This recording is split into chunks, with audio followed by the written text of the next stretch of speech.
Our deen, our way and our religion is the love of Sayyidina Muhammad. If we can achieve that love of Prophet we will inherit the love of the Divinely Presence, and this becomes the key and the secret to infinite realities, infinite paradises, and for our eternal soul. We say it sounds light, but the depth of its reality is immense. And if we don't understand it and keep thinking in that terms, the storm that comes will wash many people away. Means people email all the time that, oh, with the events that we see and the Dajjal upon this earth, how will we be safe and how will we know and how will we be able to pull ourselves away from the calling of Dajjal by whatever means he's going to use to call people. And I don't know if people think it's oversimplified or they don't really hear everything that being taught in these 35 years from my shaykhs and myself and to today. It's such a easy key that the love of Prophet is our way. If you don't hear it, run. If you don't see it, run. Anything else will be Dajjalic. He will influence everything, whether it's your fashion, whether it's your appetite, whether it's your religion, whether it's your desires, whether it's whatever you want to do. In 6 directions shaitan, his biggest murid is coming, and that murid, the Dajjal, is guaranteed to use all his tricks from the unseen realms and seen realms, and that's to pull people to himself. And it's so simple, but many people still not getting it, that everything is based on the love of Prophet. When they surf through the internet and hear and listen and they listen and say, oh, this is a popular speaker now and this one's speaking, that one's speaking, you tell yourself now that I want to prepare myself for the Dajjal, and see if you can purify your hearing to understand these realities. That as soon as you hear something, do you hear anything about Prophet? If at the beginning there's very little reference to Sayyidina Muhammad outright dangerous, leave it. Don't listen to that person again, have nothing to do with it. That become like a filter. You want to drink purified water, you have to look in the water and say, look, I don't even have exam yet to see if this water is pure, but I can clearly see there's problems from my eyes in the water. You don't have to be rocket scientist. First level is when you're hearing whatever advice, whatever information, whatever it is, it's not coming with the mentioning of Prophet. Leave it as a training for yourself, because the danger of the ears is a door to the soul. And that's when you're hearing something and saying, but it's it's got some nice points, it's got some nice points. But that's exactly how you go fishing. When you want to catch something, there's some sort of bait, and he understands that he's going to bait people to say nice things, good things, bring tear to your eyes types of things. But it's not about Prophet. It's not through the door of Sayyidina Muhammad. And that becomes the test, that when we want to train ourselves, because this is our life of spiritual training, that we filter our ears on what we hear. When it comes to our faith and faith practices and anything related to my soul, I have to first hear that there's references to Sayyidina Muhammad. Then in the next level of hearing, is that, am I sensing the love of Prophet and then I allow that to enter deeper into my heart. To the day I realize that my way, my salvation, my safety, every type of energy and reality to reach to you is through the love of Sayyidina Muhammad. Those become like filters. They have to have that criteria till you reach a point in which you have love. And when you have love for Prophet you can listen to nothing else. Everything has to be based on the haqqaiqs, the realities, and how am I going to draw near to the prophetic reality.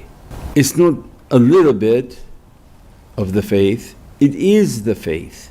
When you find yourself not making your salawats, you are in danger. Means it doesn't seem to be important for you and you're not taking from its energy. Something else is pulling you in different directions. If you're not doing the tafakkur, not doing the contemplation, not doing the recitation, not having the love for trying to please Prophet in everything that you do. We said before, there are people whom they don't do their prayers, they don't do their wazifas, they don't do their wudu, but they think that Allah will forgive them. But this is not that game, we're not talking about that.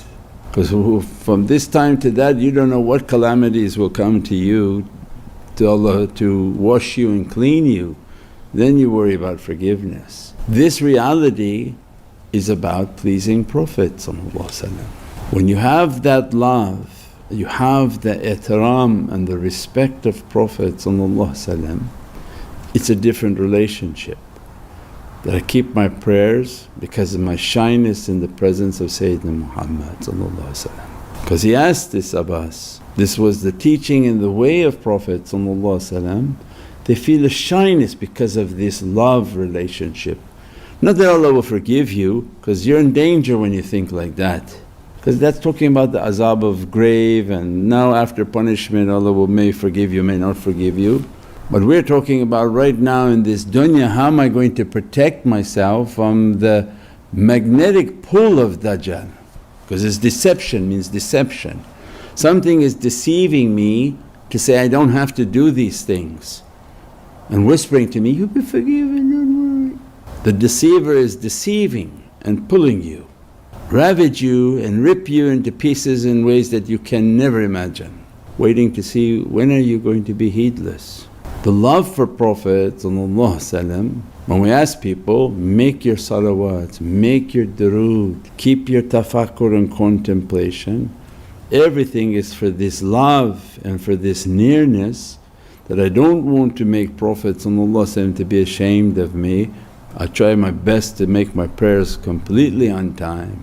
I keep my wudu, keep my practices, keep my salawats, live a life of service, everything because of the love for Prophet. And we do what we do out of ishq and muhabbat. That's completely different than what shaitan is whispering to you, don't worry, Allah forgive you, you're Sufi. He's telling you, let go of the rope. If for a moment you let go, you find yourself in his current and his tide has washed you away. You look and his time is now, is everywhere. And Allah warns to us, don't let go of the rope and don't separate from that reality. That reality that awliya are teaching us is the love of Prophet. Don't break off from it, don't let your mind think something is something different. It's not about forgiveness in the grave, it's about surviving what's coming right now, living time. Look at the difficulty all around and think that there are wolves around that waiting to attack. When that love and that protection is there, there's a shield and an energy pushing that away. This is the belief of these ashiqeen. If what is done for love, is done, then there's a shyness for that love, that I'm trying my best, I do it out of this ishq and love, I'm keeping with everything, because these are all the acts of love, and as a result you be with whom you love. Ya Rabbi, for everything I'm doing to make sure that Prophet is happy with me, and that he's looking at me with a happiness that I'm from his community, and that his intercession is upon me, my family and my loved ones. Because this is fatabi'uni, for those whom didn't understand yet and didn't reach there, قُلْ إِنِ كُنْتُمْ تُحِبُّونَ اللَّهَ. That's everything. Tell them, qul, because this is a dialogue between Allah and Prophet's soul for all of eternity in the world of light. Tell them, who's them? Everything in creation, anything between heavens and earth, or capture all in the legal phrase. There's nothing left out of it. It's all for you, for Sayyidina Muhammad. And Allah is then saying in another verse, "Qul," tell them if they want my love. That's it. The ocean of fatabi'uni, everything will be lost in that. These are the secrets of the last days to keep safe.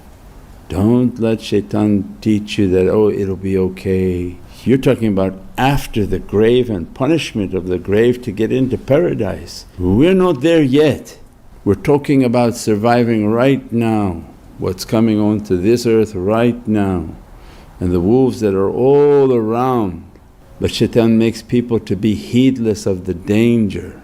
That's the true danger of heedlessness. When you're not heedless, what happens? Your heart has an awareness, because your heart looks and sees, what the hell is that? These shaitans are everywhere. They're not hiding, they're everywhere. And as a result they don't want to go out, they don't want to do anything, because at any moment you don't know what shaitan is coming to do. But heedless people, they feel nothing, they're blind as a bat, and they're not even trying to use their senses, and they step into every type of dangerous thing. Because people only understand through analogies, imagine if there were a whole bunch of wild wolves everywhere, but you could see them. You wouldn't go take a walk out there, you definitely wouldn't go jogging out there, you definitely wouldn't just say, oh well, let's just go and see what's over there. If you could see the danger and you were conscious of the danger, you would not do anything involved in that danger. But what shaitan counts on is you being heedless, and then veil you with other things so that you don't ever try to connect and understand and feel the danger of everything around. So that in your lapse for a moment of heedlessness, you're now stepped into somewhere, someplace, and surrounded by very, very bad and dangerous things.